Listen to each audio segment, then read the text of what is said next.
Hello అండి. అందరికీ నమస్కారం. ఈనాటి కథలకి స్వాగతం. ఈరోజు మనం 'మారిన దంపతులు' అనే చందమామ కథని చెప్పుకుందాం. ఇది 25 ఏళ్ల నాటి చందమామ కథల్లోని ఒక కథ. మారిన దంపతులు. ఒక ఊళ్ళో రంగయ్య, రత్తమ్మ అనే దంపతులుండేవారు. వాళ్లకు ఎంత చిన్న విషయం మీద ఏకాభిప్రాయం ఉండేది కాదు. అస్తమానమూ పోట్లాడుకుంటూ ఉండేవారు. వాళ్ళ కీచులాటలకు కారణాలు వింటే ఊళ్ళో వాళ్లకు ఆశ్చర్యంగా ఉండేది. ప్రతి స్వల్ప విషయానికి పోట్లాడుకోవద్దని ఇరుగు పొరుగు వాళ్ళు వాళ్ళకి ఎంతో చెప్పి చూశారు. కానీ లాభం లేకపోయింది. వాళ్లకు లేక లేక రాముడని ఒక కొడుకు పుట్టాడు. వాడంటే ఇద్దరికీ పంచ ప్రాణాలు. ఆ కారణం చేతనైనా వాళ్ళ మధ్య పోట్లాటలు తగ్గలేదు. రాముడు పెరిగి పెద్ద అవుతున్న కొద్దీ వాడికి తన తల్లిదండ్రుల కీచులాటలు బొత్తిగా నచ్చకుండా పోయాయి. వాళ్ళను గురించి పరిహాసంగా చెప్పుకుని ఊళ్ళో వాళ్ళు నవ్వటం విని వాడు సహించలేకపోయేవాడు. వాళ్ళను ఏ విధంగా మార్చాలో వాడికి తెలియలేదు. 12 ఏళ్ల వయసులో వాడికి ఇదొక తీరని విచారంగా తయారయింది. వాడు పశువులను మేతకు తోలుకుపోయి అక్కడ కూడా ఈ విషయమే ఆలోచిస్తూ విచారంగా కూర్చుని ఉన్నాడు. ఆ సమయంలో వాళ్ళ ఊరి భూతవైద్యుడు అటుగా వచ్చి, "ఏంరా బాబూ విచారంగా ఉన్నావు?" అని అడిగాడు. రాముడు తన తల్లిదండ్రుల పోట్లాటలను గురించి ఆ భూతవైద్యుడికి చెప్పి, "బాబూ, వాళ్ళలా కొట్లాడుకుంటున్నంత కాలము నాకు ఈ విచారం ఉండేదే" అన్నాడు. "నాయనా, దిగులు పడకు. నీ తల్లిదండ్రులను మారిస్తే నువ్వే మార్చాలి. దానికి ఒక ఉపాయం చెబుతాను. నేను చెప్పినట్టు చెయ్యి" అంటూ భూతవైద్యుడు రాముడికి రహస్యంగా ఏం చెయ్యాలో చెప్పి ఇంటికి వెళ్ళిపోయాడు. ఆ సాయంత్రం పశువులను తోలుకుని ఇంటికి వస్తూనే రాముడు తల్లితో, "అమ్మా, నా చొక్కా ఉతికి ఆరేయమని పొద్దున చెప్పానా లేదా? నీకు ఇంత మతిమరుపేంటి?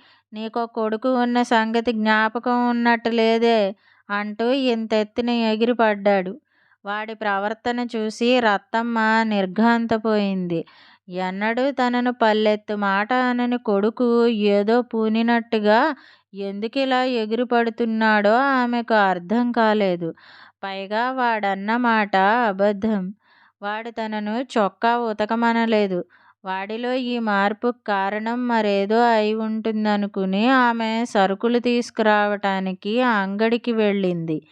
కొంతసేపటికి రంగయ్య పొలం నుంచి తిరిగి వచ్చి మూతి ముడుచుకు కూర్చున్న కొడుకుని చూసి, "ఏంరా, ఏమిటి అలా ఉన్నావ్? ఒంట్లో బాగాలేదా?" అని అడిగాడు. "బాగాలేకేం? నలుగురి మధ్య తలెత్తుకు తిరగడమంటే కష్టంగా ఉంది" అన్నాడు రాముడు. "నీకొచ్చిన తలవంపులు ఏమిటి?" అని తండ్రి మళ్ళీ అడిగాడు. "మంచి బట్టల్లేవు. ఎండలోనూ వానలోనూ ఉత్తకాళ్ళతోనే తిరగాలి. చెప్పుల్లేవు.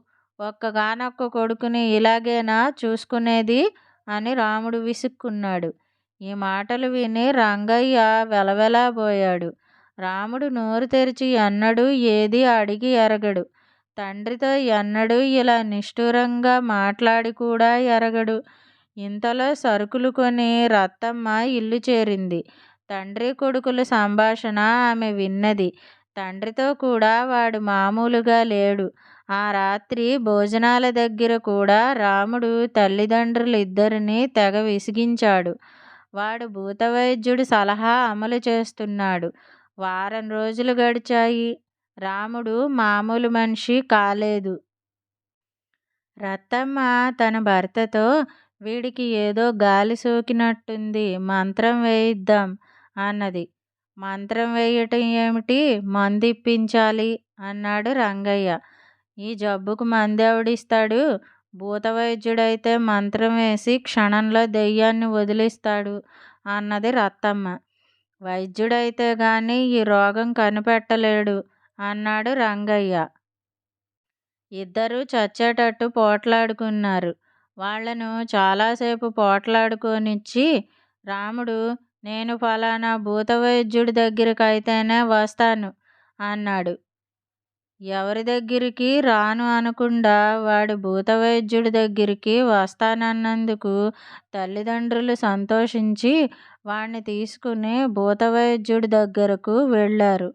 వాళ్ళు చెప్పినదంతా విని భూతవైద్యుడు మీ కుర్రవాడికి నయం చేయటం పెద్ద పనేం కాదు. కానీ నేను మిమ్మల్ని ఇద్దరిని విడివిడిగా ఒక ప్రశ్న అడుగుతాను. ఆ ప్రశ్నకు మీరు సరి అయిన సమాధానం చెప్పిన తర్వాత మీ వాడికి పట్టిన దెయ్యాన్ని క్షణంలో వదలగొడతాను అన్నాడు. ఆయన ముందు రంగయ్యను పిలిచి రాముడు నీ కొడుకే గదా అని అడిగాడు. ఈ ప్రశ్నకు రంగయ్య ఆశ్చర్యపడి చిత్తం అన్నాడు. తర్వాత ఆయన రంగయ్యను అవతలికి పంపేసి రత్తమ్మని పిలిచి రాముడు నీ కొడుకే కదా అని అడిగాడు. ఆమె కూడా రంగయ్య చెప్పినట్టే చిత్తం అన్నది. తర్వాత ఆయన ఇద్దరినీ పిలిచి మీరిద్దరూ సరి అయిన సమాధానం చెప్పలేదు.